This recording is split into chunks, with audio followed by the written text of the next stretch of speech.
Welcome, everyone, to the politics of gender. We are diving into the thorny questions of sex, gender, whether they're the same thing, whether they're different. And we've just come off a long dive into the work of Judith Butler, Gender Trouble, where we were all staring into the abyss with the queer theorists. Their ultimate conclusion, as far as I can tell, is that it's all will to power. We are constructing ourselves on the basis of whatever tools we happen to have lying around. The predominant tool when it comes to constructing an identity, a sexual identity, is, of course, the male-female binary and the various meanings that can be attributed to it. And so Judith Butler left us with the challenge to go and take up those tools and trouble them. That is to say, use them to make the whole male-female binary, the claim that the male-female binary is natural, seem to be silly. Rather, we should all know that we're all just asserting identities as we will, as best as we are able. Or in other words, there is no identity. Yeah. And if that's the case, there is no natural. And at least what we can do is put everyone on the same playing field, which I think is a nice transition to our new topic for today, which is when queer theory meets liberalism. So after reading this queer theorist, the question is, well, why should we even care about it? This stuff is really, really difficult and dense and tedious to get through. Can we even come to know if there is identity? Is this a project that most people are really interested in figuring out? Probably not, but there is a reason that we do care about it. And that's because we want to make sure that, well, at least that everyone is equal and can do that for themselves. Yeah. And that's when queer theory meets the liberal project, and that's pretty much where your dissertation picks up. Yeah, the LGBT public school style conveying of all this, which is essentially also not concerned with the truth of things, but is concerned with the management of what people are doing with their constructions, what they're doing with their identities. Liberalism is basically trying to manage conflicts. So it wants everyone to be equal. It doesn't want any one gender to be sort of hierarchically bigger and better than the others. And it wants to have a sort of equal playing field for all. Fair? Yeah. So I think the question that you begin exploring the dissertation is, okay, so if that's the case, we're not making any truth claims here about gender identity. The liberal state isn't going to want to walk into those muddy waters. No. It just wants to make sure that everyone's equal, everyone can equally do their own thing.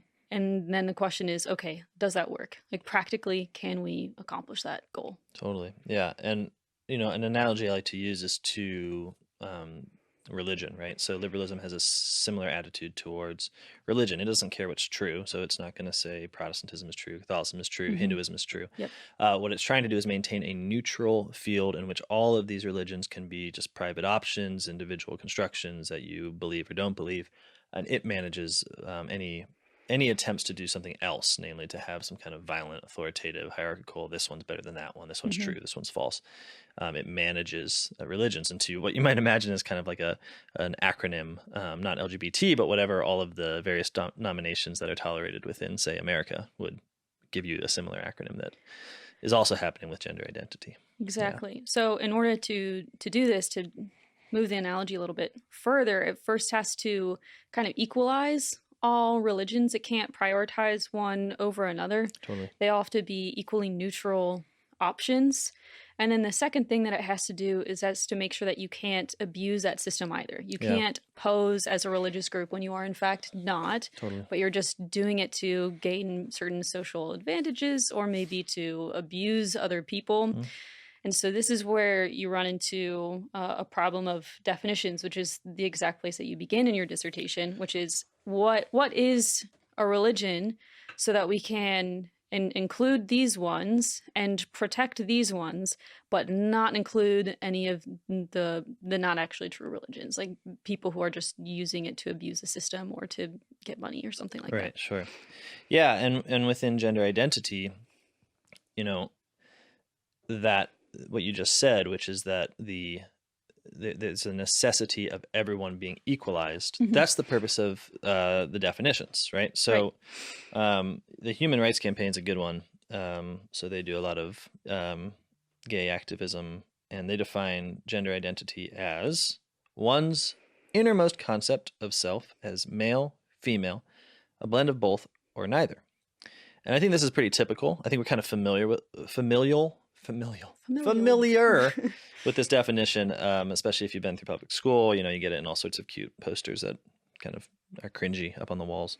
The EU, for instance, has a very similar one. Each person's deeply felt, this is gender identity, I should say, each person's deeply felt internal and individual experience of gender, which may or may not correspond to their sex assigned at birth.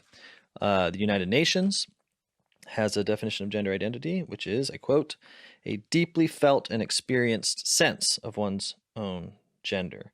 And so we can see where this is all going. They're all kind of meaning the same thing. There's this thing called gender identity, and gender identity is the sense of gender in some way. Now, the Human Rights Campaign gives some meat to what is being sensed, male, female, both, or neither. And in other definitions, this is just sort of presumed. But what's going on here? Well, what seems to be obvious is that this idea, this definition of gender identity, is fit within a larger definitional equation that liberalism is putting forth. They're not just saying this is what this thing means, they're saying this is what this thing does. And if I could express it as just bluntly as possible, it's something like this. Gender identity in relation to your sex assignment at birth equals your gender. Okay, so let's just break that down real quick. What's sex assignment at birth? Well, it's what people say I am at birth. It's a boy, or it's a girl, or if, maybe it's an intersex child. We do not know what this is. But the point is, you have a assignment given to you. It's usually spoken of pejoratively, whether by doctors or by your parents. Okay. And it's just the biological observation. Yeah. So this is not your gender in this model. What a gender is the relationship between this and then your gender identity, which is your felt sense, the interior sense of this, which can be very different. So, for instance, in its most basic formulation, you have something like this. If I'm a male as a sex assignment at birth, I've been given the sex assignment male at birth, and I agree, as it were, in my gender identity with the sex assignment. So my own identification, my psychological act matches what other people have said about me. Then I am the gender cisgender. Okay. Gender identity, sexual assignment at birth equals gender, right? If I have a gender identity that does not match that, I say I have a gender identity as female, I sense myself as female, then my gender is transgender, trans woman, right? And this is the basic liberal model. If this sounds oversimplistic and vague in some ways, I think it's important to realize that it is, and that this is somewhat intentional. Again, the point of the liberal project is not to get at the truth. The point of the liberal project is it's a legal regime trying to manage bodies and lessen conflict within a society. So when it keeps its definitions vague, it's in some ways on purpose. Right. You really want everyone to be able to apply their own experience to the words given in the definition so that you don't end up excluding people. Above all, the point of these definitions is to create a world in which no one is excluded. And I think you can see that already, right? Because with the transgender, cisgender thing, right? What has it done? Well, traditionally speaking, there has been, from this view, there's been a unfair hierarchy in which people who have this natural or claim to have this natural relation of their identity to their sexual assignment at birth and just say, I am a woman, I am a man, are in fact having some kind of hierarchically higher position than other people. The natural kind. And so if your identity comes out from this other way, then you're seen as like the queer, the not natural or the fake. But then when you put it into this definition, it's kind of like a scientific way of looking at it, going like, oh, like I can easily see and understand in a systematic way that this is just a process, and you could equally get this way or the other way. You can get different results. So what that does is it ends up putting everyone on a neutral ground. Totally. Like even if there are more cisgender people, right. It doesn't particularly matter because we all get the gender that we have through the exact same process. Right. So it's equality before the law.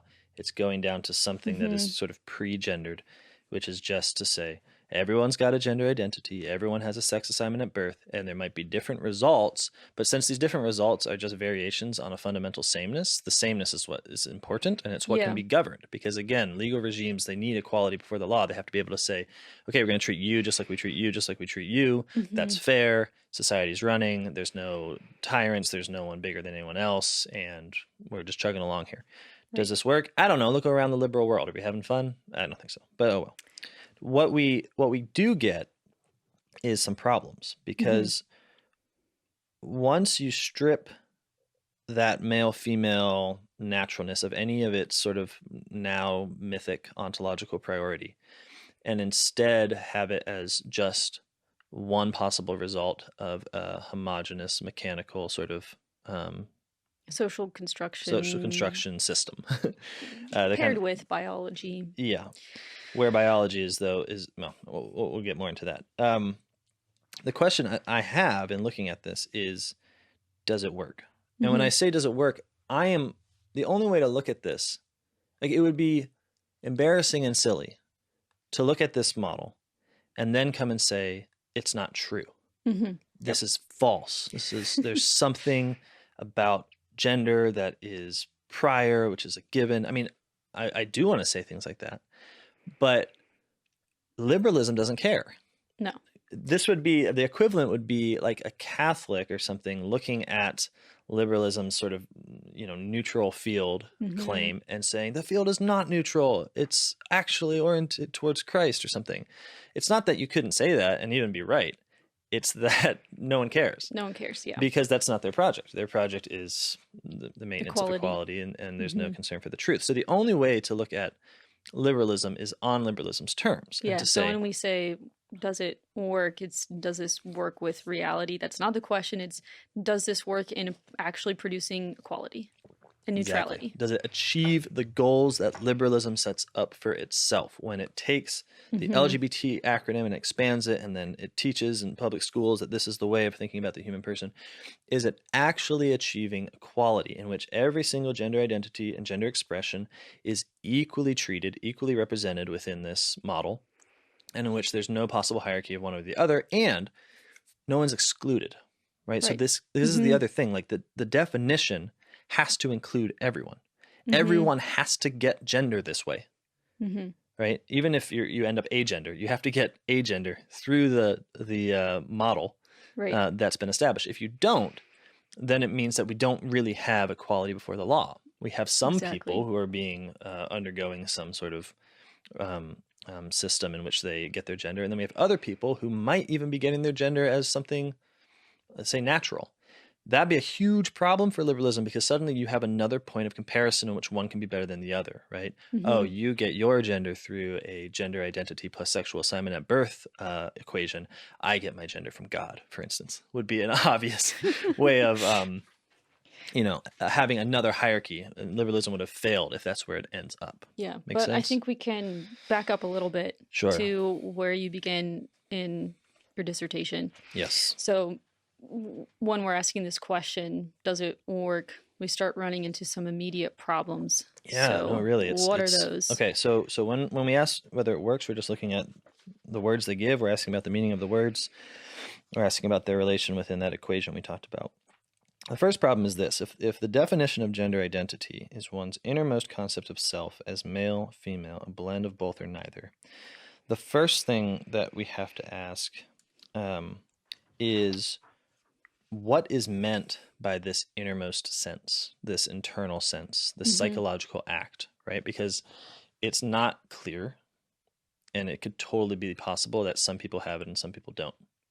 So to question what it is, it's like, well, there's some things that I think it just can't be, right? Like, if by this internal sense of self, we mean an active, conscious, felt sense, like the way that if you see a mother weeping over her injured child, you would say she is sorrowful. She's actively having the felt sense of sorrow. It can't mean that. No, because I think everyone's general experience is that I'm not actively feeling feminine at every single moment. Yeah. So if you needed that to be the felt sense, well, then I would just stop being my gender according to this model whenever I stopped feeling that particular sense. Totally. You would, every time you fell asleep, it would no longer apply. So for instance, this would I lead kind of to, like that idea. well, That's yeah, fun. this would lead to legal absurdities, right? Like if it's a hate crime to hurt someone for being trans, then if you waited until they were sleeping to hurt them, it would simply be a crime, not a hate crime. Which is just So liberalism can't ridiculous. do that, Yeah. right? So it's No, no, no. ridiculous. Yeah. And again, like it's not ridiculous because it's not true. It's really ridiculous because it doesn't work. It leads to Yeah. problems, and it doesn't at least like what I said, that like silly example of like hurting a sleeping trans person is like uh exactly the kind of loophole voluntarism that Yes. Mm-hmm. liberalism is setting out to avoid. Like you can't just use this system. Mm-hmm. You know, it has to really work to protect people. Yeah. So Which is good. I mean, I sound like critical, but I think that's liberalism doing its best. It's living its best life. Yeah, so I think it's important to again remind people that when we're looking into well, what do we mean by felt sense, or what does liberalism mean by Yeah. felt sense? We're not investigating for the truth. We're just trying to avoid the loopholes by which you could abuse the definition or exclude anyone. Yep. So No truth that's where here, we're at. baby. Now, the internal sense, there's some other options I thought of. Well, it can't really be an unconscious sense. Not to go into like a deep dive into what the unconscious means, because I probably would do a bad job. But basically, the unconscious is not available in the same way our conscious life is. Well, it's because it's repressed. Right. It's essentially a lot of repressed objects that are could not be the stable way in which people determine who they are. So Right. I don't know if I don't know, correct me if I'm wrong, but it would seem that if what we're talking about is a repressed sense, then I would know my gender identity. I don't think so. No, or at least it might come to you in dreams, which would also be cool. Fascinating. That would change the oh, never mind. Then you might argue, okay, well, obviously, yeah, it's not an unconscious sense. It's conscious in some way, but it's a memory, right? So that works well because it's a psychological act. So it fits with gender identity as opposed to sexual assignment at birth. You wouldn't have to be thinking about it actively Right. all the time, but Right, it would 'cause you be can say, like, there I- permanently in your psyche. Yeah, I remember being 6. It doesn't mean like I only can say that's true every time I actively remember being 6, right? I can access that memory. But this leads to problems too, right? Because just as a person isn't necessarily bringing something actively to mind, in a similar sense, a person doesn't always keep their memories. Memories are very losable. So you might take as a counterexample someone with Alzheimer's, right? Like they identify as trans on the basis of the relationship of their gender identity, which is male, to their sex assignment at birth, which is female.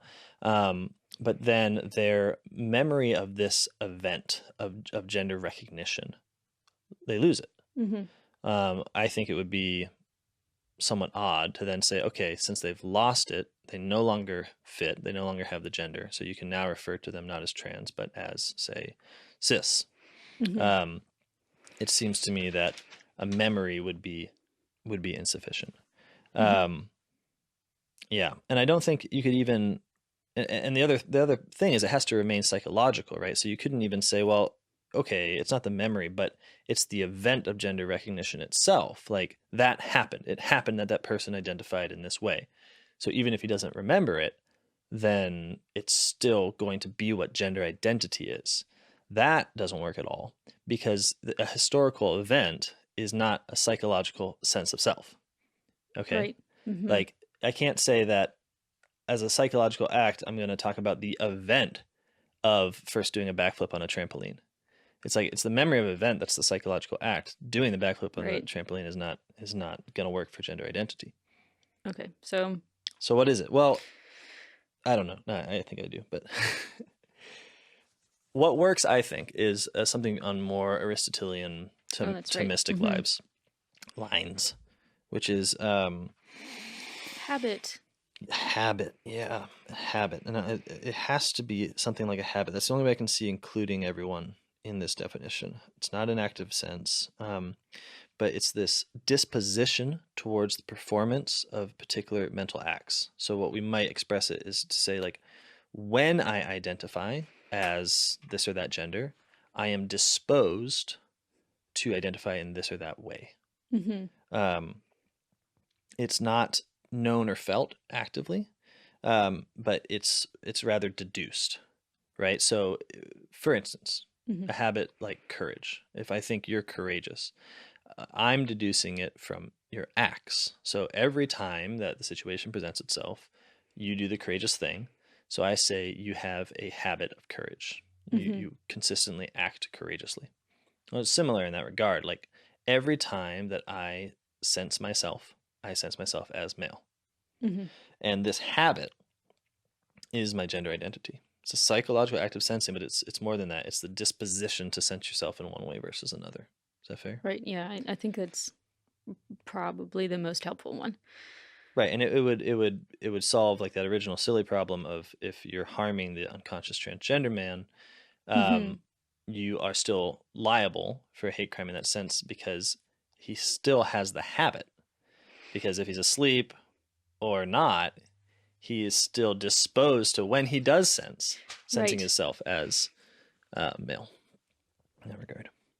So this solves that problem of like the active conscious, but then it leads to I think other problems. Hmm. Um, and namely this, if the way we normally determine habits is through the repetition of acts.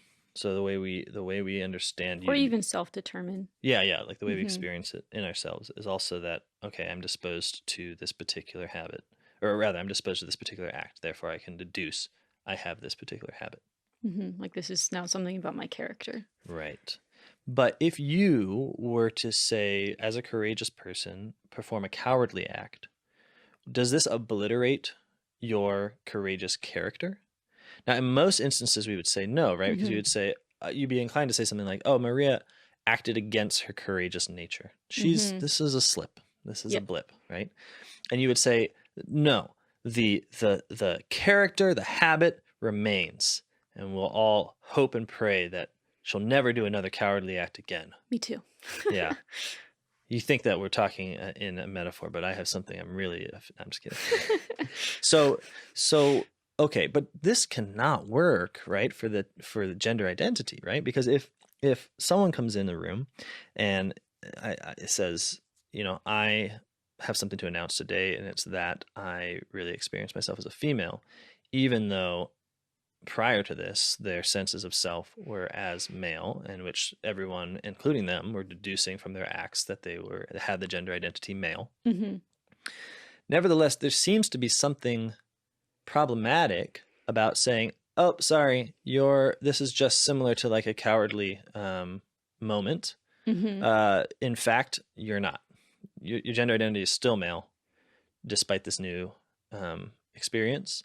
If you have it more times, maybe then we could see an alternative disposition, right? So within, But then you'd get this weird situation that you would have to build up enough like psychological felt sense experiences to where your character actually changed into this new gender. So then what are you in the meantime? sure, that's a problem. Or even if you're going through this experience and like you were identifying as male and then eventually you start having felt sense experiences of being female, and you're kind of having like this experience of both, even that isn't like a felt sense of being female, because part of the felt sense of being female is like a permanent disposition. Yeah, Like, this totally. is who I am. So you just run into like weird in between grounds, and at what point does it change from being a slip up in your Right. normal felt experience disposition and it's the actual real thing? Yeah, like if you had 48 hours of sensing yourself as an alternative gender, within this model, it'd be easy to say, well, it doesn't count compared to the quantitative amount of time you spent sensing yourself in some other way. Hmm. But this seems to deny the validity of a person's gender identity until it proves itself. And what's interesting about this is it's actually a model that the Right. state Hmm. took up for a little while. So you might call this the medical model or the transsexual model, where, and I think people recall this, that in order to get a sex change operation, it was necessary for you to prove to yourself and to others that you could live as this gender that you felt you were. And so Hmm. you would have to undergo this sort of liturgy, this ritual called passing, in which if you could do it for a certain amount of time, then the medical community would say, okay, you've sufficiently shown that you have this. I mean, they wouldn't describe it as such, but you essentially have this new habit. Hmm. It's not just a slip up, it's a new disposition. I mean, Aquinas talks about this, that the only thing that what corrupts a habit is a habit going in the other direction, Yeah, a new new habit. disposition. You are now disposed to simply have these acts. And one of Hmm. the reasons this came under fire and is kind of not even talked about today is that it puts other people in the position of describing what counts, like how much Yeah. much of a new disposition do you need for it to be valid. Right. Liberalism does not want this because it just puts other authorities between the person and their individual realization. Yeah, it just puts your gender identity into the hands of this expert, and Right. now they can tell me at what point I am really a trans male. Yeah, it seems to me that the way out of this, if you wanted to improve the definition that liberalism is giving and make it fit and not just end up in this category, would be to add something like one sense of self. It was a habit, but we have a sense of what our habits are like. So what I mean is it's not necessarily the case that it's always quantitative, like it's just a certain amount of actions, right? Like even if it was, I mean, in a drastic way, even if it was the first time you'd ever been cowardly, the way in which you went about being cowardly could be a disposition to always only ever Like be a new cowardly disposition. after This experience is so deep, Yeah. informative, that now this is how I. And we might will not be. know it because we'd be like, well, I was one in a million, but we would then come to know it because it would happen every time. But the point is, it was already there. Right. So, I mean, one way I think about this is with like, if I'm solving a math problem, right? It's a psychological act, but it doesn't mean I can't do it in different ways. I can solve it by fluke. I can solve it by long practice. I can solve it by great difficulty. I can solve it by genius. I can solve it by circling A. Yeah, by guessing.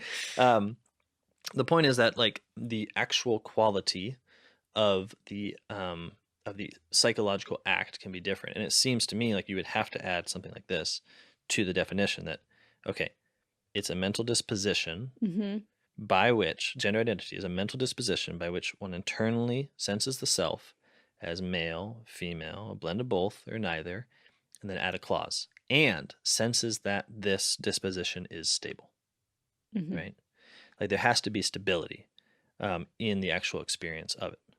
Because that seems to be what identity is when you're searching for who you are. You're looking for the stable thing that's true about me. I think it would work. I think it would really help the definition. It would bring, assumedly, it would bring everybody in. Okay. So the question is, does it? Yeah.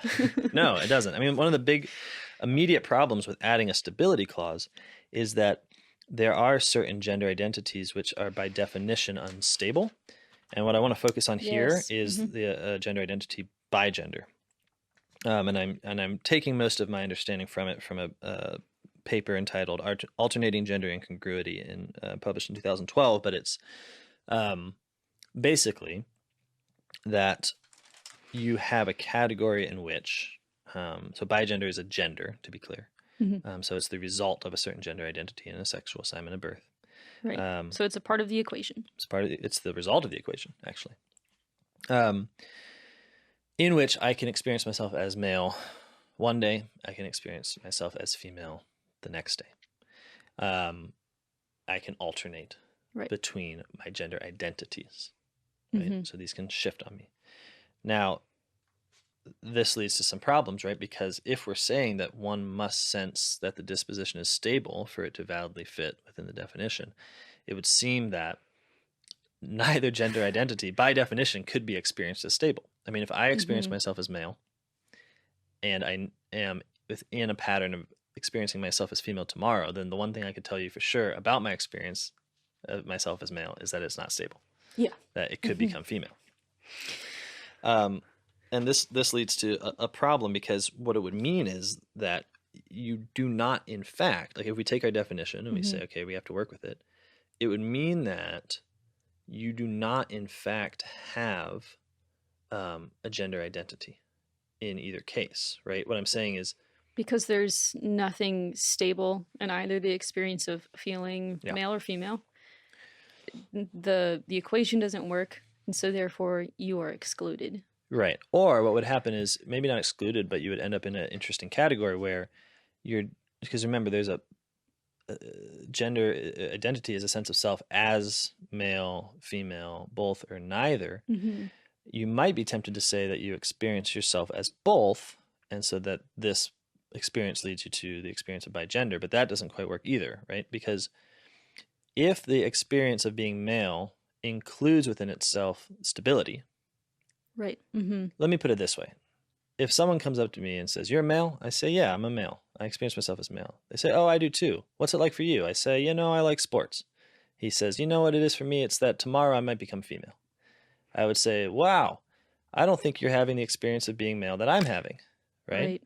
Now, I'm not trying to make a truth claim here, but what I mean to say is that you cannot claim that that the bigender person is experiencing both maleness and femaleness if, as part of the definition of the experience of maleness is stable, Right. and for femaleness as well, right? Mm-hmm. And the reason why this is important is because we need an equation that everyone can go through and is intelligible on the other side, Right. so that we can all be equal.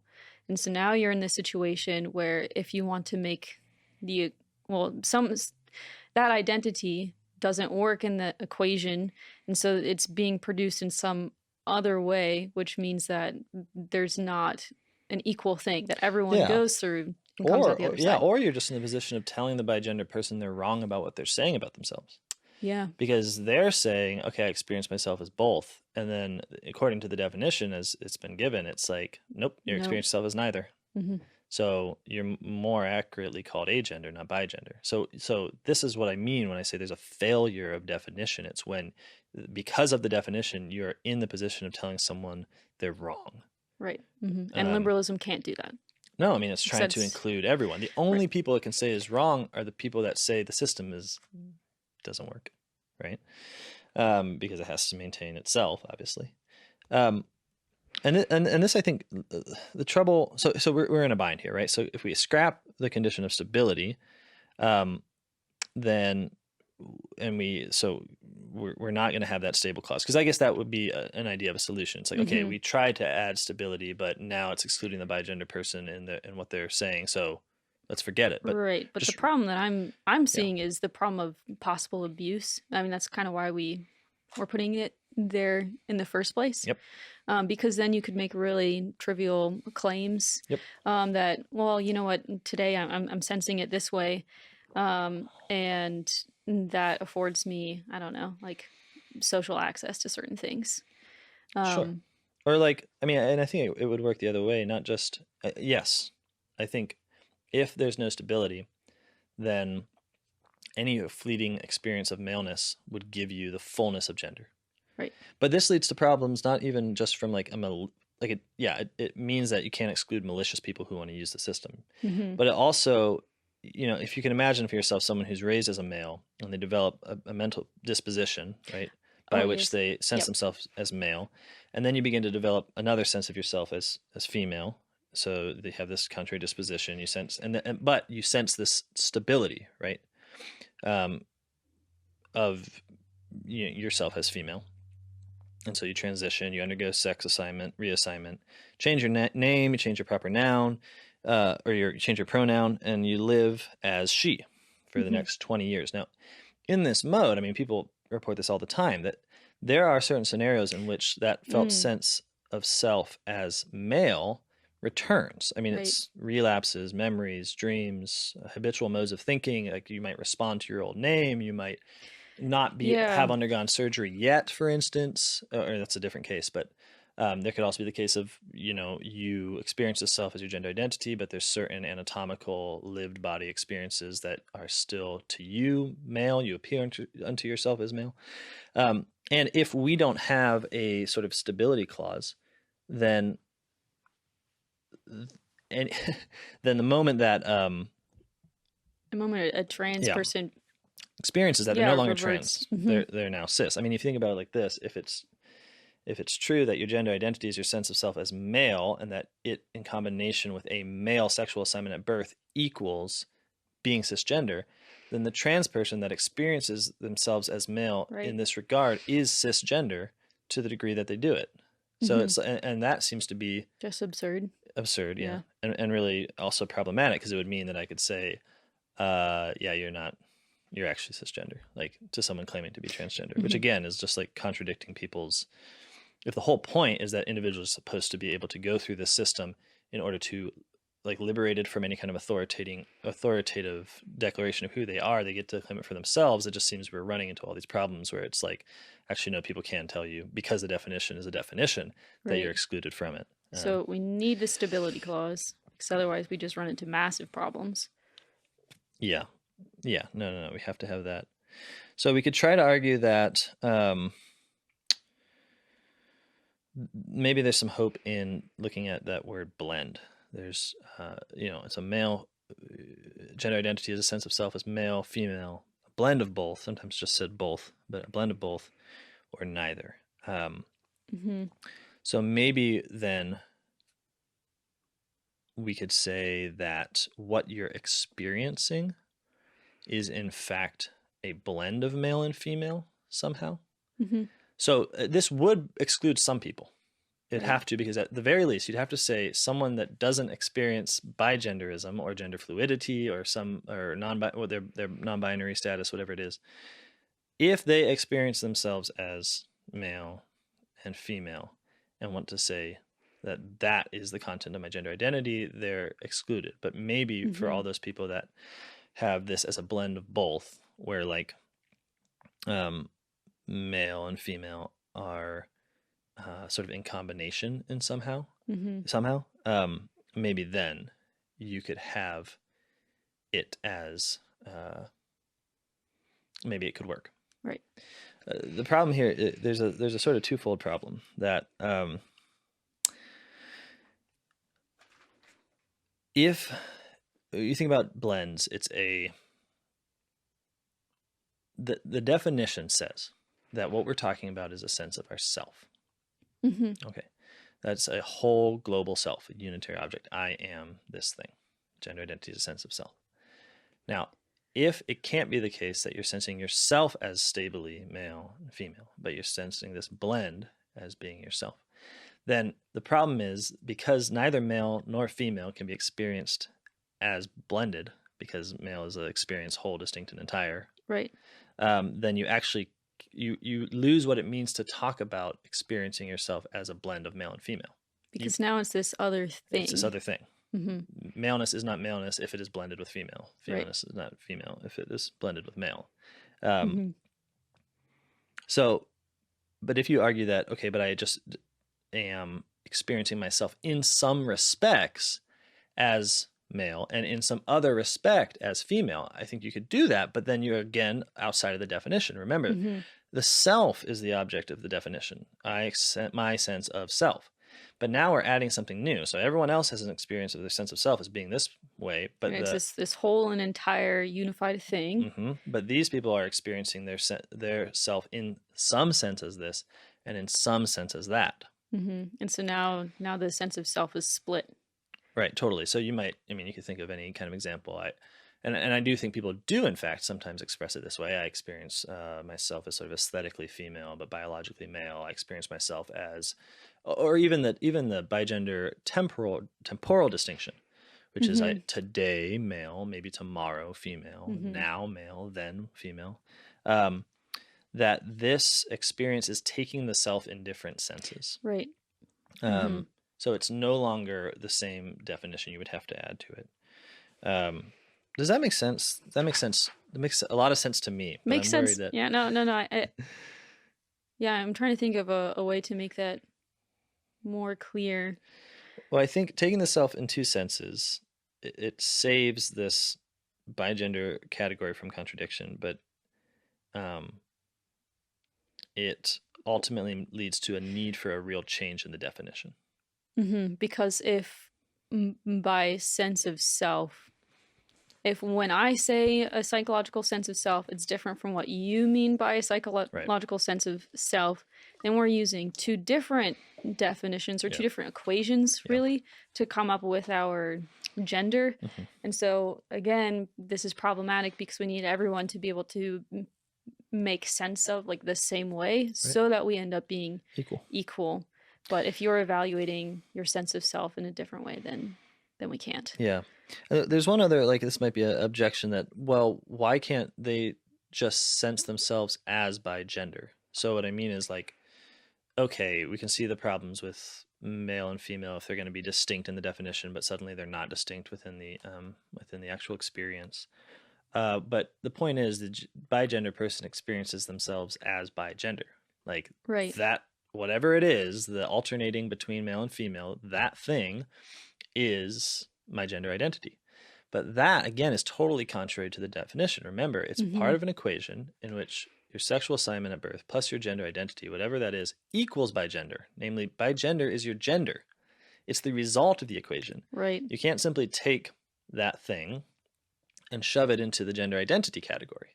Exactly. So you don't have a sense of, and you can imagine this, right? If someone said, like, I have a sense of myself as by gender, you would ask, what is that? And then they would say, well, it's a sense of self as male and female, or a blend of male or a blend of female, or a blend of male and female, or whatever. But the point is, they wouldn't really say I'm sensing myself as by gender. They're saying, because I sense myself in this way, I equal by gender. I can Right. identify as by gender. I have security and stability and a definition of myself, which I call by gender.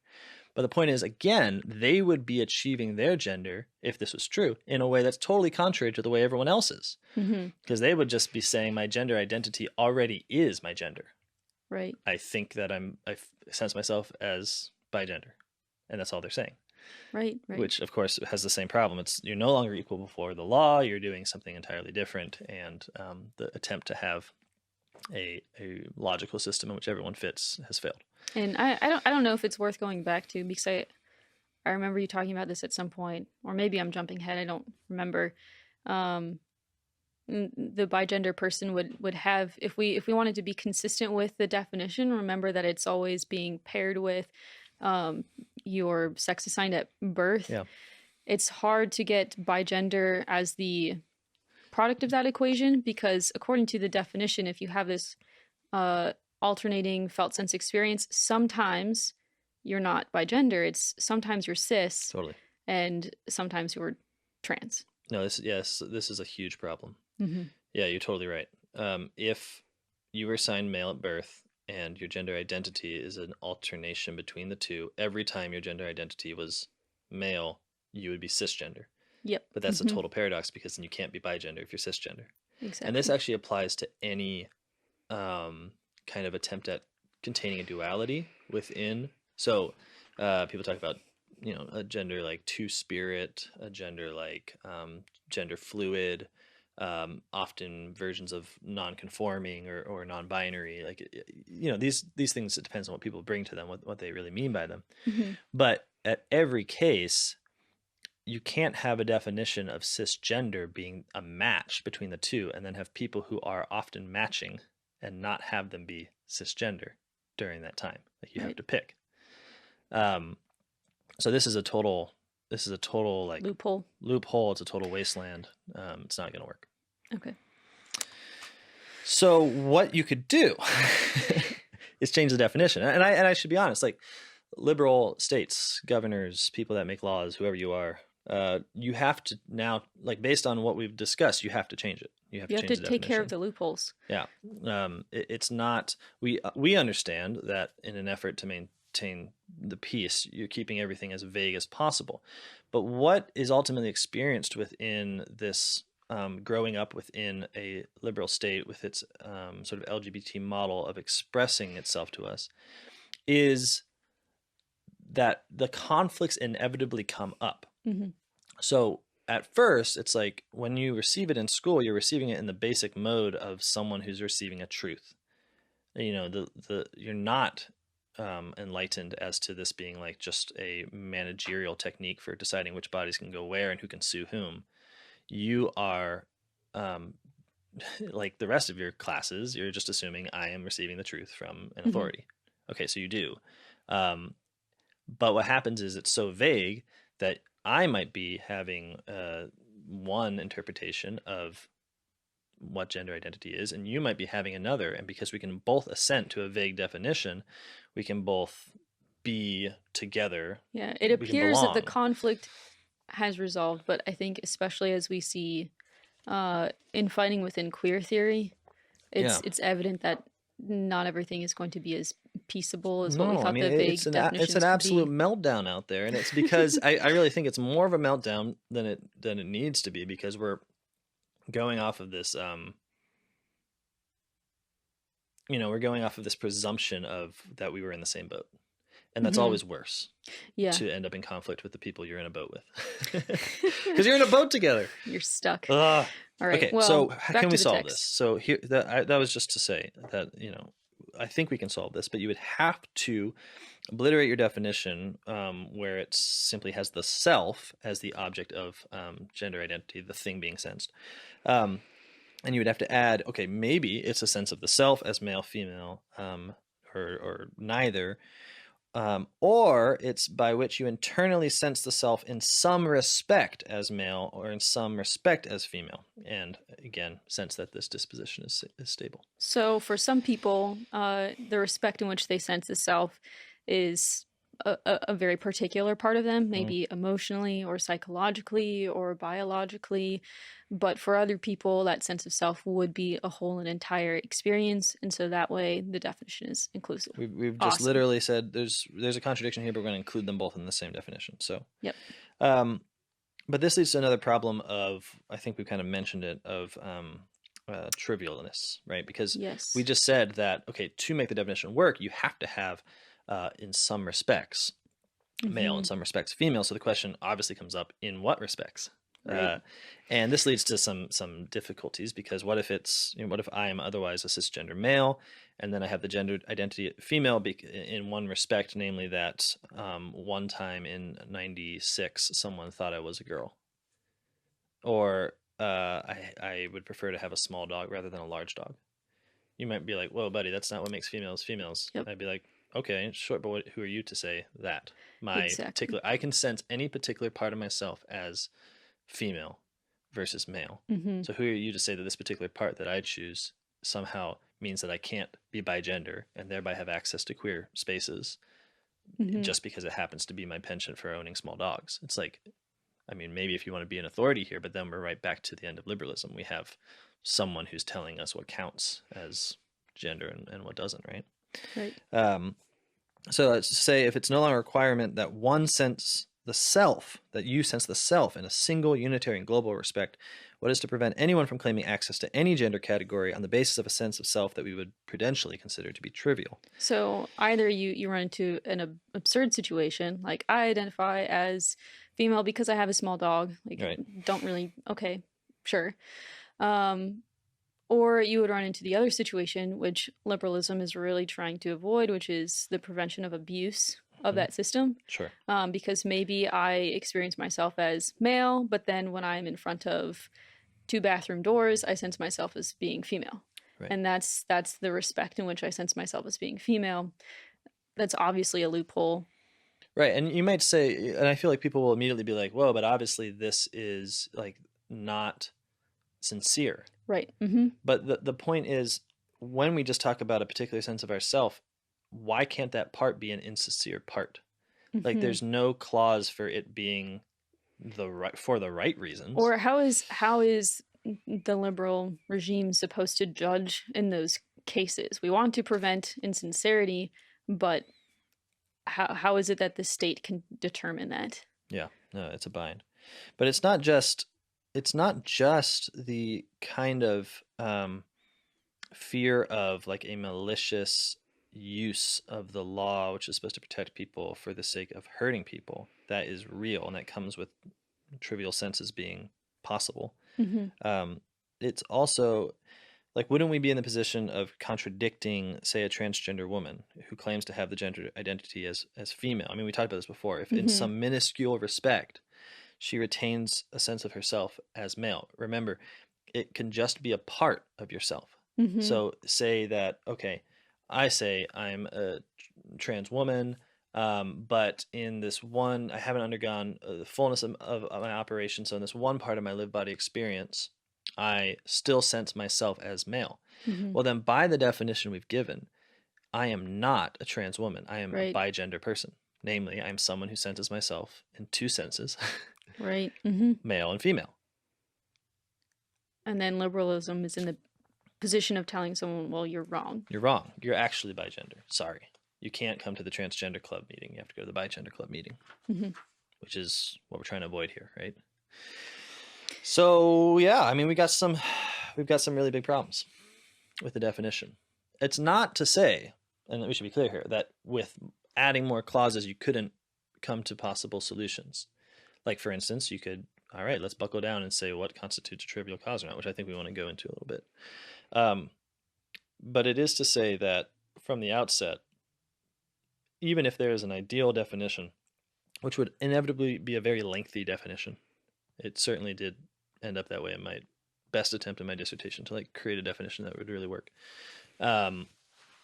Even if it's possible as an ideal, it's certainly not what we have now. Right. Right. So in this sense, the liberal model is a source of conflict and not a resolution. Yeah. Practically speaking, right now. So, okay, where to next? I mean, it seems like you would have to say, because we're dealing with the Yeah. problem of trivial senses. Yeah.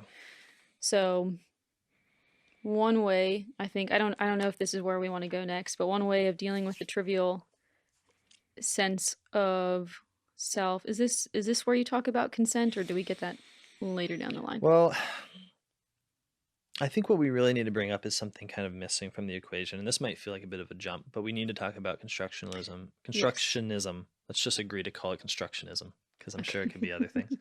Constructionism and essentialism. Right. Because we've been kind of ignoring this, I think. Well, I guess to remind people of what that is and what we're talking about, we've already encountered this problem before with Judith Butler in queer theory, and it's kind of one of the academic debates going on, and that is whether or not identity is real. There's some essence to me that I really am a woman, or I am bigender, or whether all of it is social construction. Right. Yeah. So one way to put it is the distinction between being and appearance. So for the essentialist, you think you are something that is a truth about you, truth about your being. And I do think that most people are essentialists. Yeah. Until Keyword being true. Yeah. But for the constructionist, it is simply a way in which you appear, right? So, and we've seen this in Judith Butler. This is why when you get the kind of happy-go-lucky liberal LGBT thing, it kind of wants to appropriate Butler and say, we're best buddies, you're kind of doing the work out there in the academy, but then it actually reads and says, "Ooh, you don't like me too much," because it's basically saying like, no, you say you are transgender, but in fact, all you can really say is that you appear as transgender unto yourself. That there's a certain social construct. It's not a truth about your being. You don't have any access to that. You just have an appearance, the way matter has essentially been constructed by social power to appear.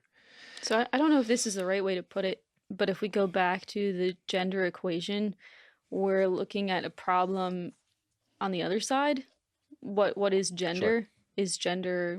Is this an essence? Is this an identity? Is that something real?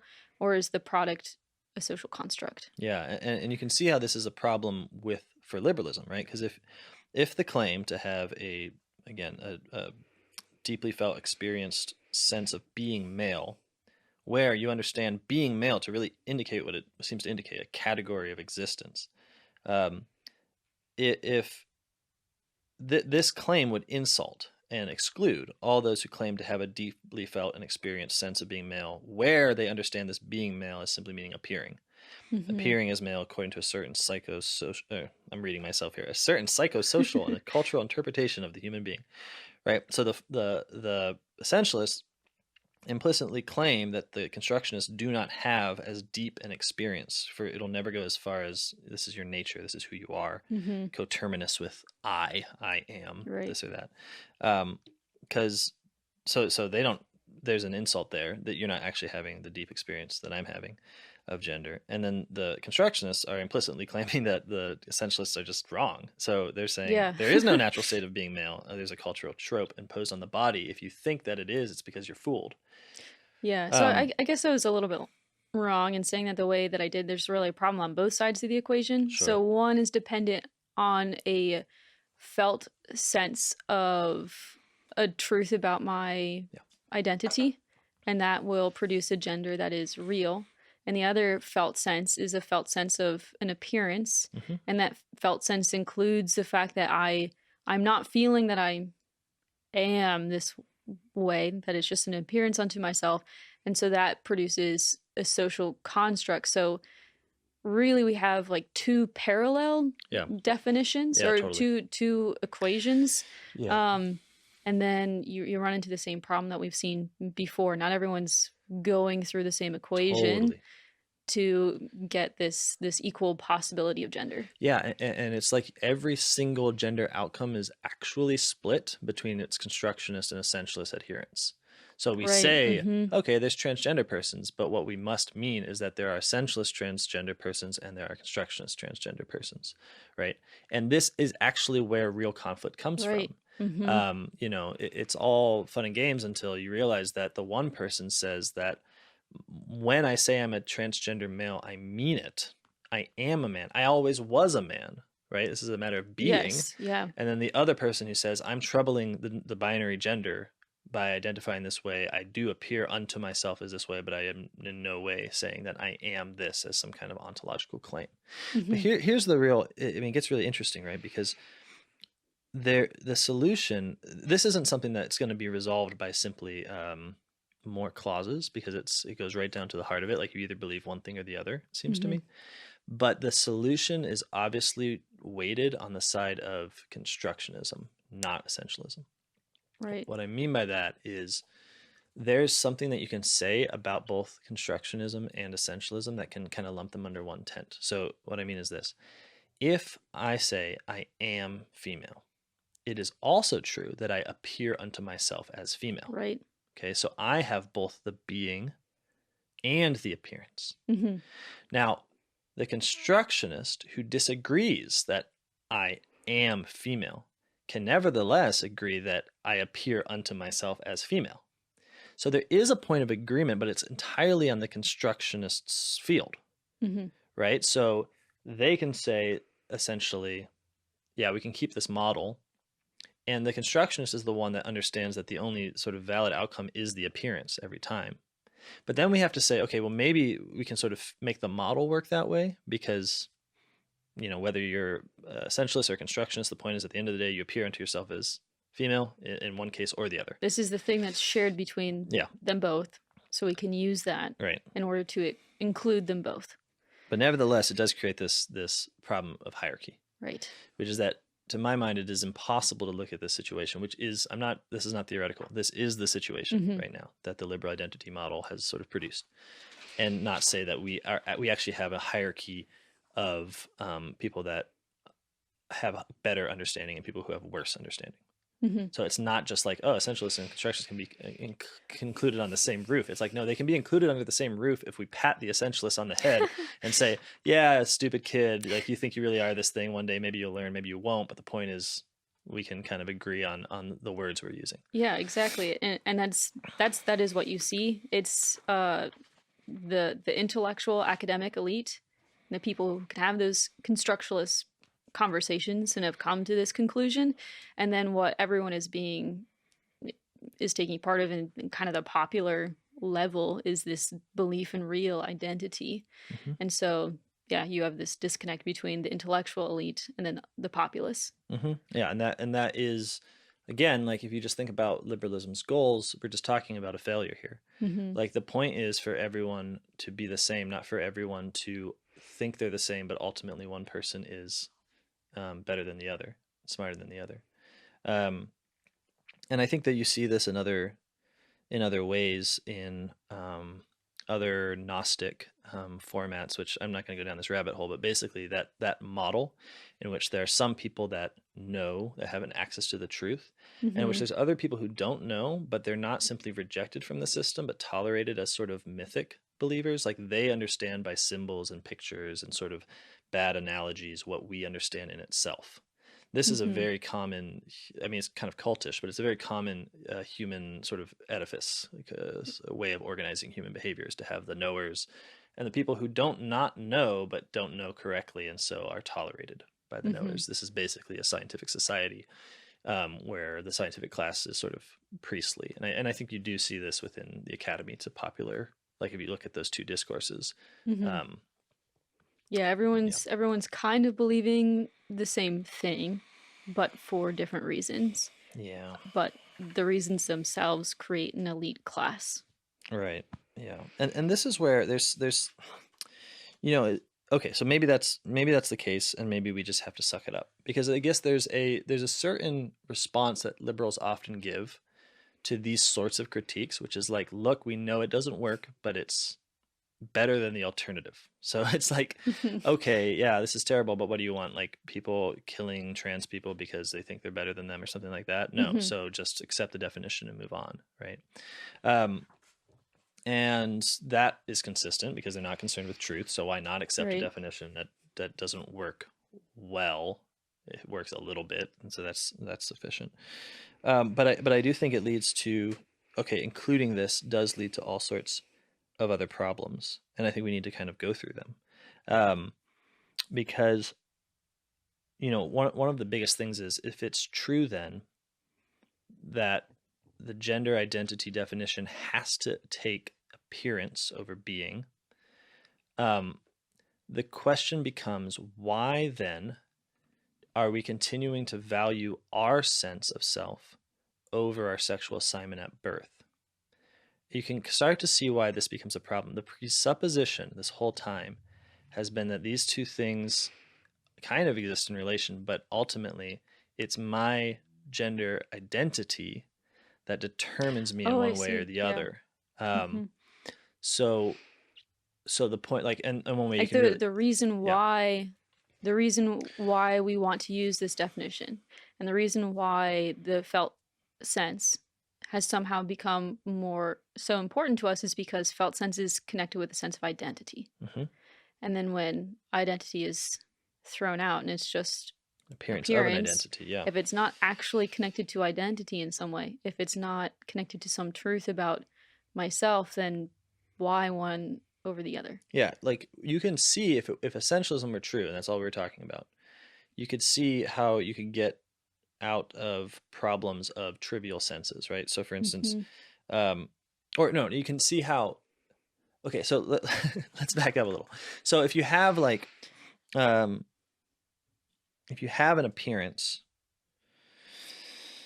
you cannot want to have the appearance you have unto yourself. Okay. So what I mean, well, what about the person who has a deeply felt sense of themselves as female, but through study has come to believe that this sense is a violent construction? It's been externally imposed. So I was sex assigned at birth. It's not just a neutral fact that then my gender identity just sort of like do do do, and now I'm going to oppose it. It's like, no, no, no. My sexual assignment at birth has got to be what produces the appearance in me as this or that identity. It's like, it's not just, oh, your doctors happen to say something. It's like at every moment you're a daughter, you're a she, you're wearing these clothes, you're in this culture. Like your appearance unto yourself Mm-hmm. is not somehow radically opposed to sexual assignment, as if it Right. could simply, it very well could be described as the result of your sexual assignment at birth. In fact, that's what the whole point of casting shade on sex assignment is that it's Mm-hmm. producing a gender identity that's somehow inauthentic. So within the constructionist position, there's this problem, Mm-hmm. which is that it's not clear why sex assignment is so bad or gender identity is so good.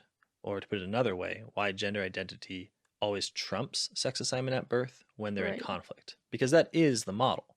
Yes. Yeah. Mm-hmm. So like if I sense myself as female, my sex assignment at birth is male, what do I end up as? I end up as a trans female, right? So the gender identity wins. And this makes a total intuitive sense to us, I think, because we live within liberal societies. It's like, well, right, if it proceeds from the self, it must be better and Mm-hmm. more accurate because you have more access to the self in some way Mm-hmm. than others, right? But the constructionist position actually calls that very presumption into question, which is why I think at the end of the day, I mean, the queer theorists are not liberals. Like, they are very anti-liberal. I mean, even in Gender Trouble, Butler Oh yeah, she. critiques liberals by name.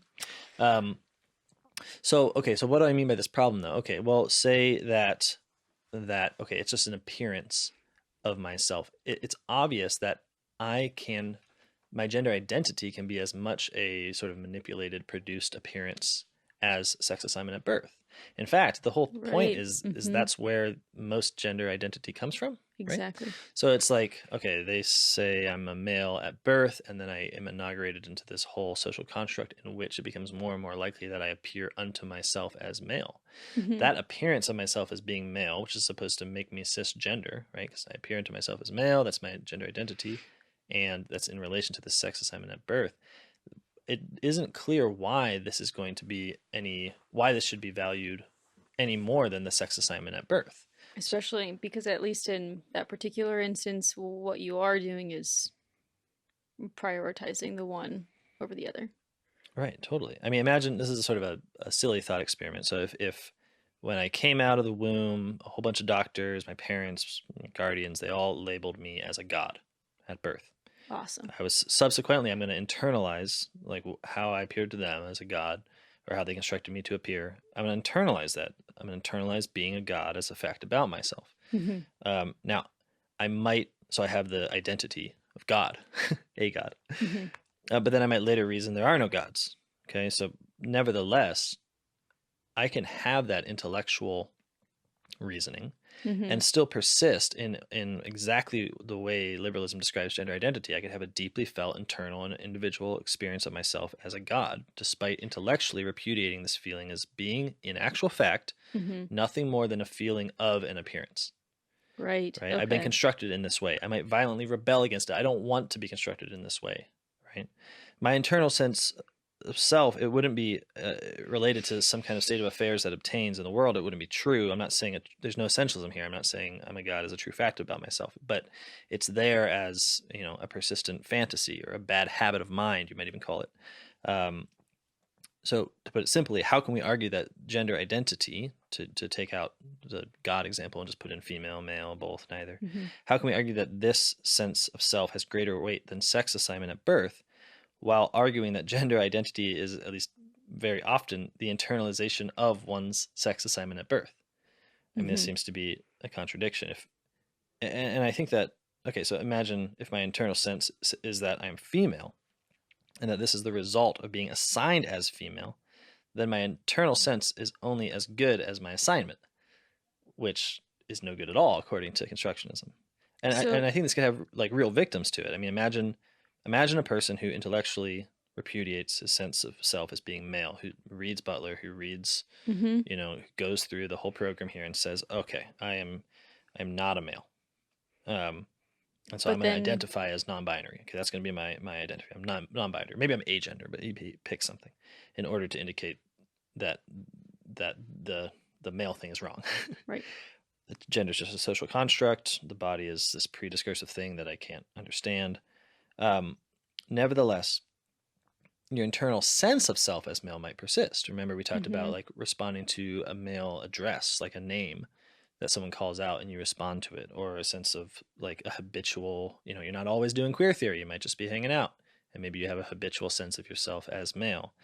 Um, the point is, you would be in the same position of saying that um, you are in fact cisgender, like the non-binary person is cisgender, Mm-hmm. right? Because the appearance unto himself is matching the sex assignment at birth, even though he knows and would say that it's not real. It's just an appearance. I reject it. I repudiate it.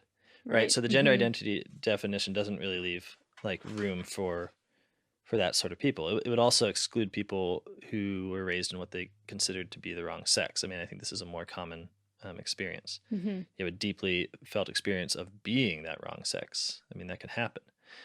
despite believing it to be a violent imposition of a social construct into your psyche over and against what you take to be some kind of metaphysical truth Right. about So yourself. like a continued felt sense of being a woman Hmm. and being angry about this because this was something that was thrust upon me, and I Yeah. know it's not speaking something about my actual identity, but because of this social construction that I have like integrated into my psyche, Right. um, I now have this experience that's maybe stable, but I don't want to have it. Yeah. Like I know it's not an identity. I don't want to feel like it's my Right. identity. And we don't have the essentialist way out, because the essentialist way out is pretty simple. It says, like, okay, I appear unto myself as this way, but I know a truth about my being. Mhm. Okay, I might feel like a man right now, but I am not a man. I am a woman. So Mhm.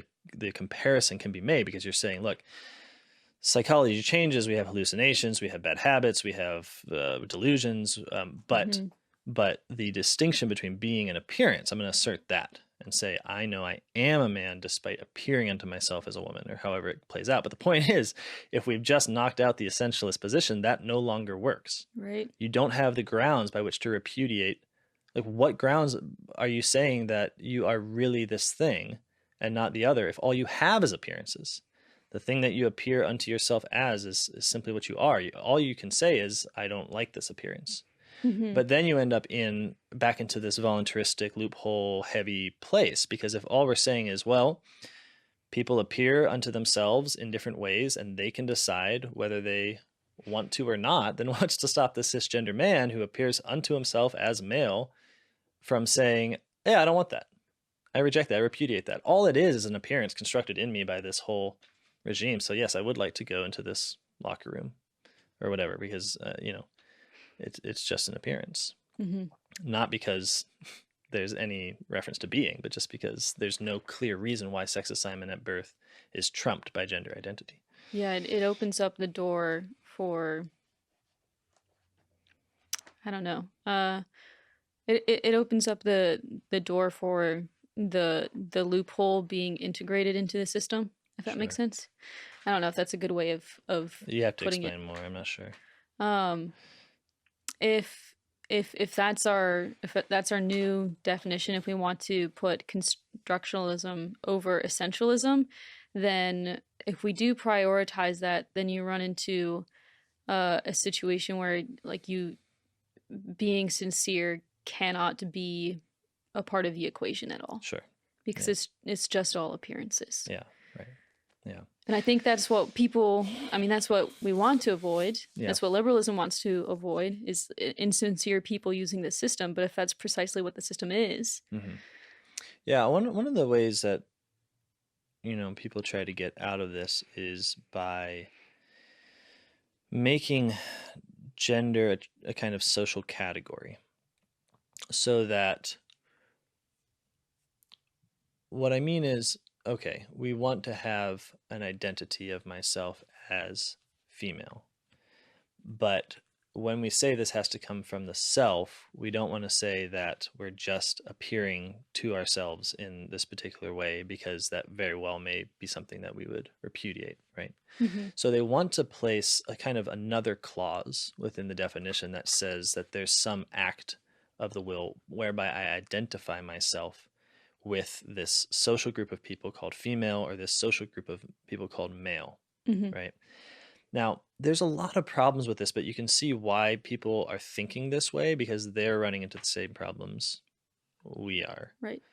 One of the big problems is just that it excludes the entire world that hasn't heard of the LGBT liberal model, Mm-hmm. right? Like, what I mean to say is, if it's the case that what gives someone their gender is an act of identification with, say, like a male or a female social category, then if they don't make that act of identification, which I would say is in fact where most people for most human history are, Mm-hmm. then they aren't actually attaining their gender.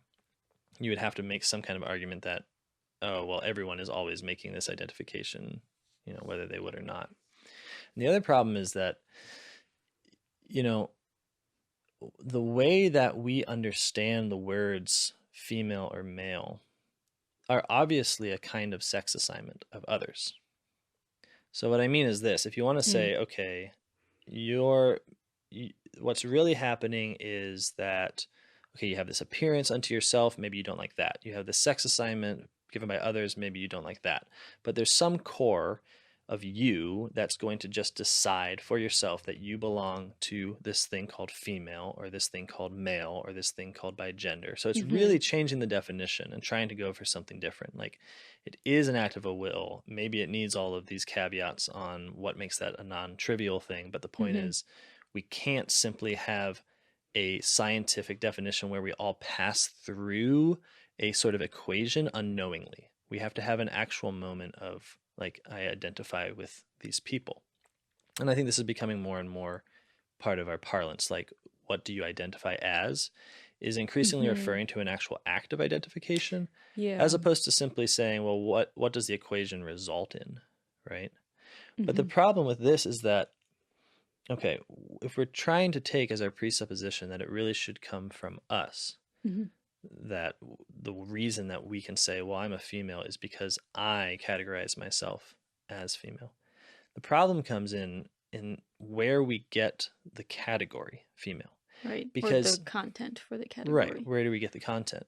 Um, because obviously it would be somewhat weird if the way we got the content for the category is by looking out there and saying, okay, all of these people are female and I belong to this group. The reason being that you are assigning sex to a group of people.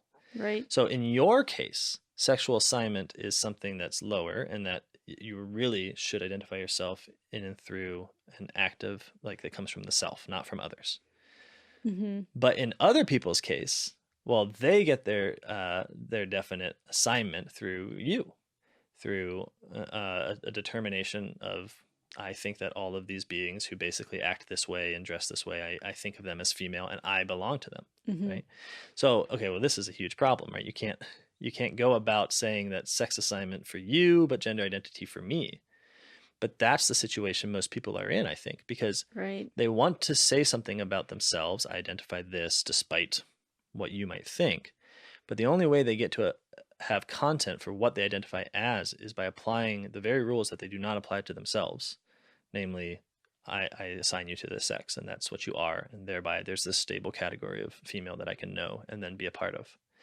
The answer is odd. It's an odd one, right? Because the only way you could get around this is to only categorize as people belonging to the category female those people that themselves make an act of identification and say, I belong to the social category of female. I mean, it's Mm-hmm. very odd how close we're getting to, like, liberal foundational myths, right? That we're all, like, mutually just agreeing to sort of be in harmony within a gender category. That seems to be, like, where a lot of the thought is going.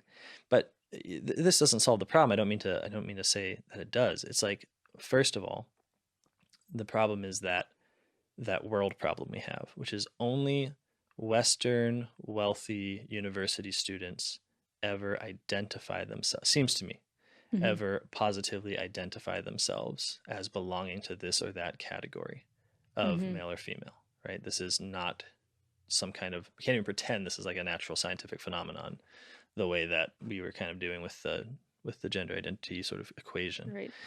But the other problem is that we're just kicking the can down the road. I mean, if I say, okay, I have this felt sense of self as female, by which I mean I categorize myself as belonging to this social category I call female. And how do I know that social category? Well, I know that those people do the same thing. They identify as female themselves. It kicks the can down the road because you have to ask, okay, well, how are they identifying themselves? Mm-hmm. Are like, at some point, someone has to be sex assigned. At some point, Right. someone has to say, all right, if we're going to have a social category, that person is a female and I belong to that category.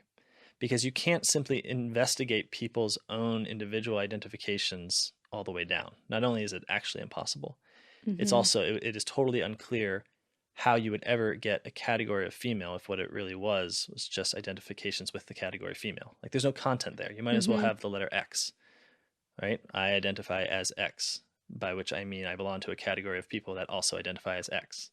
And how do they get their identity as X? By doing the same thing I did. Like, there's no need for it to be female or male or neither or both or anything like that. Mm-hmm.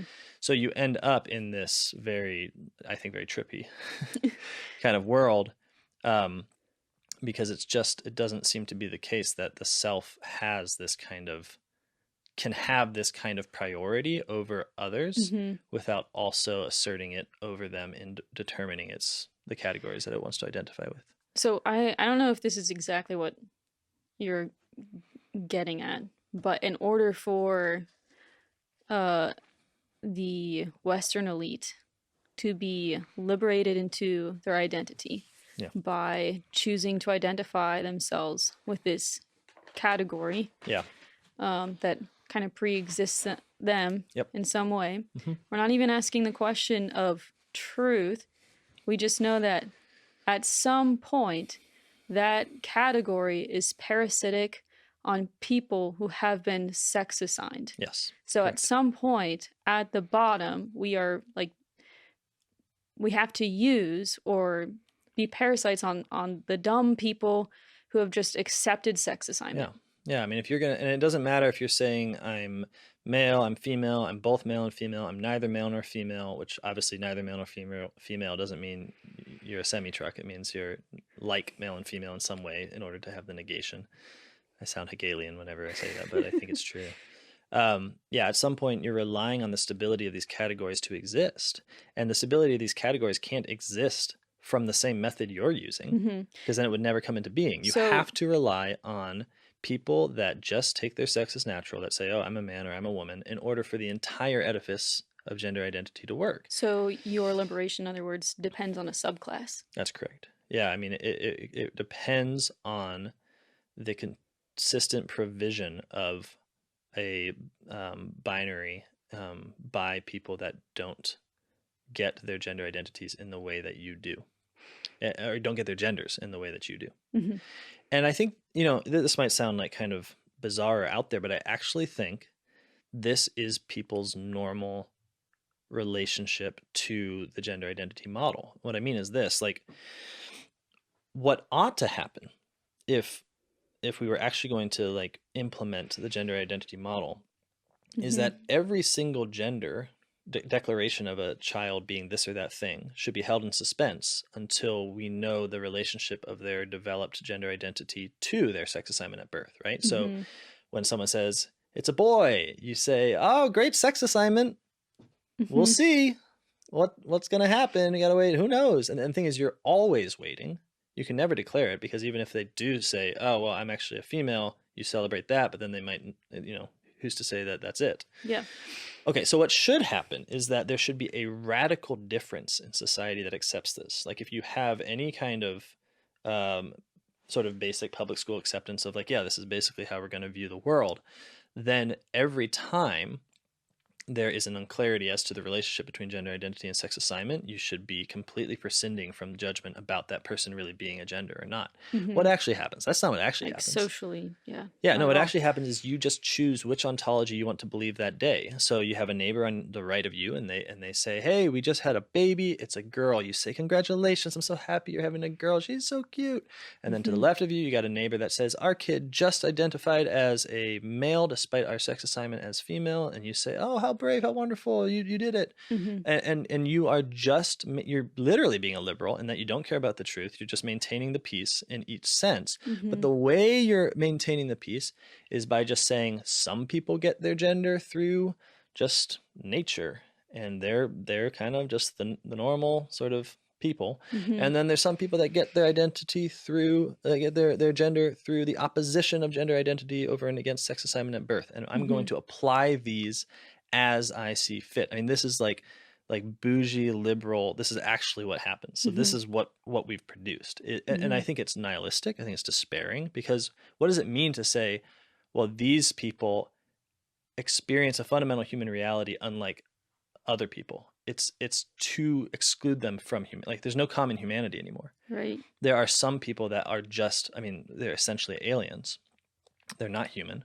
If by human we mean an actual common experience of the basic institutions and features of humanity, they're not human. Which one isn't human is, I guess, up to you. But it has to happen that way. And what what just frustrates me about not recognizing this fact is that not only do we end up very insincere and nihilistic, but it's not even clear to me. Well, no, I don't want to go down that road. Okay, so the point is this. What's the point? I'll tell you the point. The point is that this is not simply a neutral difference because of what liberalism is. So what I mean is, it's not simply the case that at the end of this attempt to include everyone under this one big definitional umbrella where we get rid of all conflict, you just end up with two different ontologies that you apply here and there. It's, I think, the case that one is better than the other. And you mentioned this when you said, like, we have to have a subclass. Because in one sense, you might say, well, is it really a subclass? Because it seems to me like all of the individually chosen, self-identified, gender identity forward genders are reliant, they're dependent on this natural given sense for their existence. Like, and we know this is a common critique, like you can't have non-binary without the binary, you can't have third gender without the two genders, you can't have, so, but I think that the reason why it's another hierarchy that is not identical to, but exists alongside the hierarchy of constructionist over essentialists, which just defines every gender identification we can make today.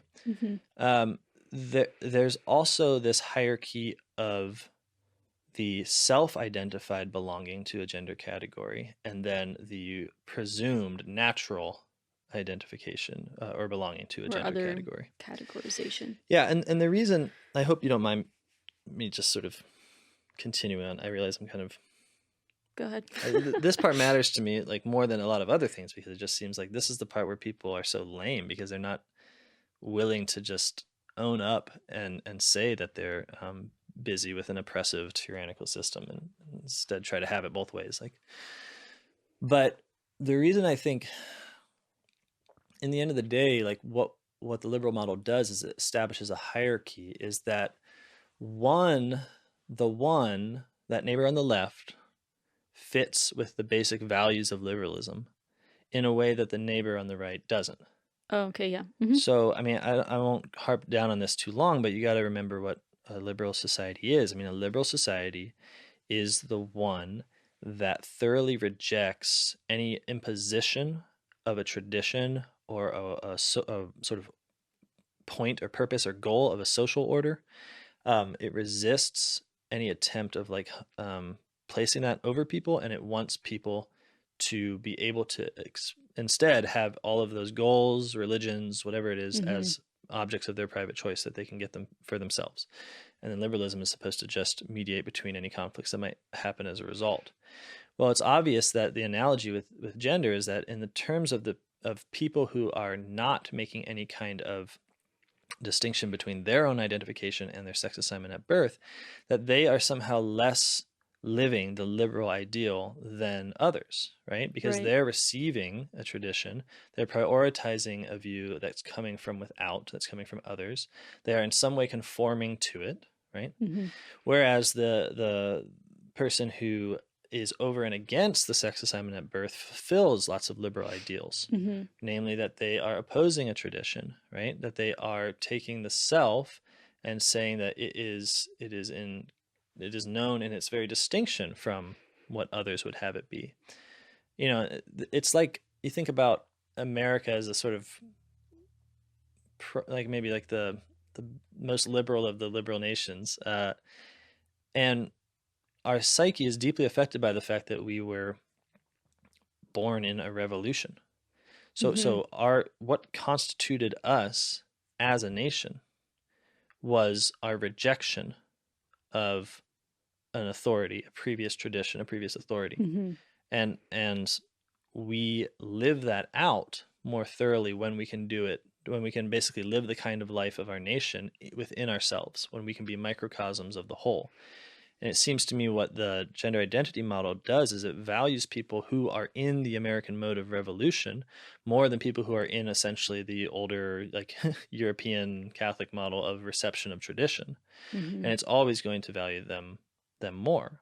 Or to a different way of looking at it is that the more that you integrate into your life Mhm. and your beliefs, the liberal neutral stance Yes, about truth, religion, identity, the greater ease you have in navigating yourself socially totally. through its systems, the more social rewards you receive. And so it Yeah. might not seem like there is a hierarchy, but there's one that gives you easier access and social rewards because you are thinking more like the system itself. Yeah, totally. I mean, think about how, for most people, the initial act of identification where the self is asserted against the sex assignment at birth is in high school.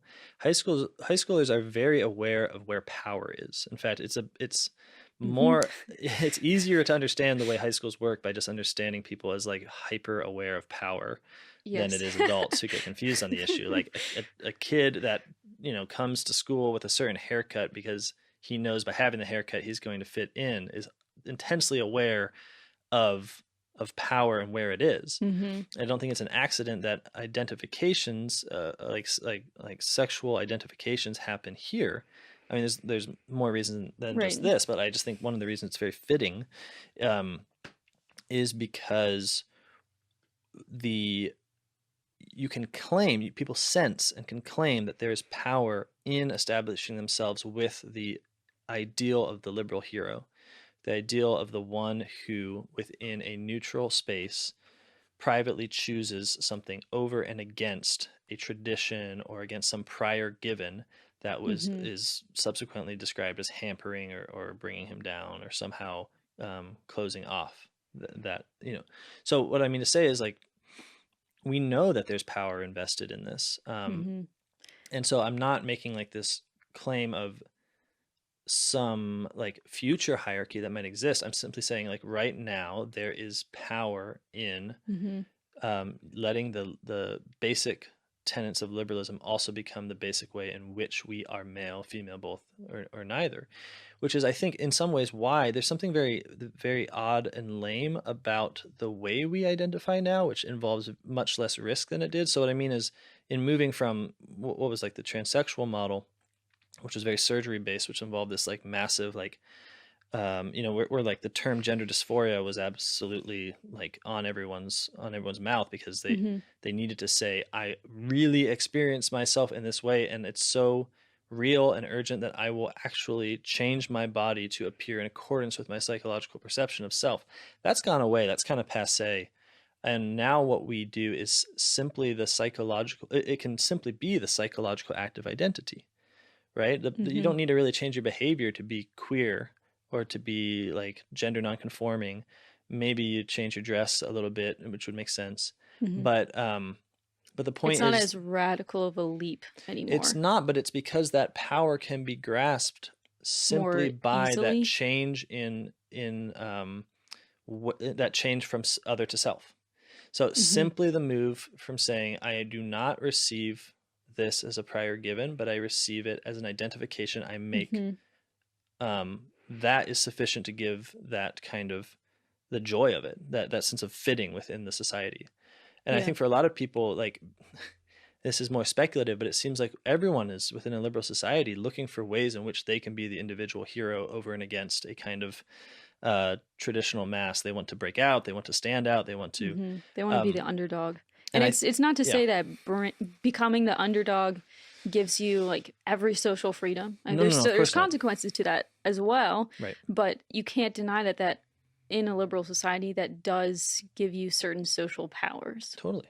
Yeah, and I don't want to overextend the case here. I'm not saying that like um that the tide has turned and like trans people have some obvious power over and against cisgender people. Like, 'cause I understand the narrative and the privilege wars and all this Hmm. stuff. But the point is that it is something that does attain a kind of power, Mm-hmm. and it is going to be relative to the course of history whether that power, which is real, can be utilized to be on top, Yeah. and towards the complete subordination of all cisgender, so, or I don't even want to say cisgender, all natural Right. forms of belonging to a gender where you just say I'm a woman or I'm a man, and where this isn't the result of a self-identification over and against Mm-hmm. a prior tradition, a prior given. Yeah, you don't know the truth about gender, so to speak. Yeah, and so I do think that that becomes, you can kind of see how there is a ability to ascend within the liberal model here, a hierarchy of becoming more and more liberal, right? So you might say, okay, at the very bottom, you have just this rote identification. You don't even know what you're involved in because you haven't even made an identity, like you haven't even identified as yourself with your sex assignment at birth. Mm-hmm. You simply receive it as a given and live it as if it's like a natural phenomenon. And then, okay, a little more, you can say, well, I do identify as my sex assignment, so I've made the division. Okay, maybe a little more, I don't identify, and I have this mental act. Maybe a little more, not only do I not identify with it, but I sort of like actively reject it by assuming like various dress, or I'm taking hormones, or there's ability to be more and more for your gender to come more and more from the self over and against another. And so there is this like ability to ascend and descend the hierarchy. What troubles me about it, and I mean, there's lots of things that trouble me about it. I think I've mentioned it, but one is that there is this requirement, and this is why I don't think the liberal model. I mean, there are many, many reasons I think we've said why this doesn't work Yeah. within liberalism. The very fact of the hierarchy means liberalism has failed. Mm-hmm. One of the ways you can really see this, I think, very tangibly, is that to ascend that hierarchy requires certain privileges that are not available to everyone. So the very idea of having a sense of self that you can oppose against a sex assignment at birth presumes you're of sound mind, presumes that you're not sick, Mm-hmm. presumes that you're a certain age, Mm-hmm. right? Presumes that you have these certain privileges of upbringing and health that allow you to make these acts. Presumes a liberal education, Absolutely, it presumes a university. I shouldn't say university. It but just just like presumes you have actually liberal access. education. It Like, also presumes that you're probably white, or at least that you have a close enough access to these centers in which the liberal narrative is being espoused as the correct one, right? So because you only have the ability to be the liberal hero insofar as you're part of a liberal nation state in which the liberal hero is the hero, yeah, right? well, or Which just in other excludes. words, you can only be the liberal hero like if you know the story, if Mhm, you know the narrative, or you know the equation. mhm. And so what this does is it naturally excludes. There's a parallel of, I mean, we know this about who's valued in our society. People are valued who are young. People are valued who are not dependent on anyone else. People are Mm, valued who are healthy. People are valued who are wealthy. People are valued who are smart and not stupid. People are valued who live in cities and not countries, or in the country. And what I'm saying is it's not an accident that the ability to really live out this model pairs completely with the mm, hierarchy that already exists. Only the person who is young enough, healthy enough, of sound mind, independent enough, and has the education can most thoroughly right. um, reject a natural belonging to male or female, and most thoroughly inhabit a non-binary, or some alternative, not even alternative, some opposing um, gender identity, not gender identity, gender. Sorry, Gender. opposing gender. So again, like obviously there's huge problems here, but I don't think it matters how huge they are. So what I'm saying is, I realize I've indulged a certain macro view of what I Mm-hmm. take to be a rising tyranny and an injustice. But again, for the purposes of what we're speaking of, it's just sufficient that the liberal model doesn't work. Mm-hmm. So yeah, our original question going in was gender ideology and liberalism. Do they work? No. No. And In fact, it doesn't accomplish the very thing that liberalism is trying to accomplish, right. which is to put everyone on equal footing and to abolish all tyrannical hierarchies. Yeah. But it's just creating a new one. I think two new ones, that of constructionists over essentialists, and that over self-identifying genders versus naturally given genders. And both of those things already align with the hierarchies that we're finding in liberalism already. Which is why I don't think it's particularly shocking that, some people are shocked by this, that like our institutions of power are obviously very pro this gender identity model, like Mm-hmm. from government to corporation. Um, it's just not particularly shocking, right? Because it does fit with what they already um, Are. with what they already are, and with what already works within a hierarchy of power that ends in them, which is something we'll discuss more. So the failure of liberalism, I think, it should be sort of taken in its own right. It is not necessarily showing like the failure of the truth claims of queer theory, because queer theory is making truth. It'll probably deny it given any one author, but at the end of the day, Mm-hmm. they're saying things like, um, Gender identity isn't real. That's a yeah, truth claim. yeah, exactly.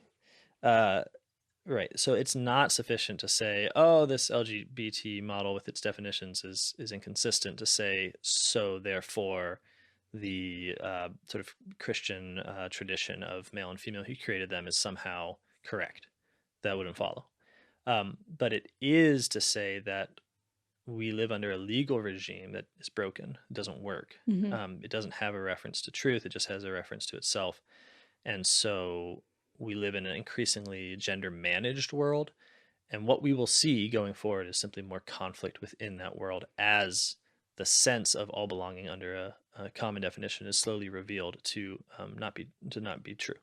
We don't actually all fit. Mm-hmm. So we're going to see who's excluded and how they're excluded, and that will be the story. If nothing changes, that'll be the story of the past. Is just how, or of the future, right? Yeah, I think so. Cool. What do we do next? Next time we are going to be looking at different constructions of gender. That's It's right. been a question that's come up.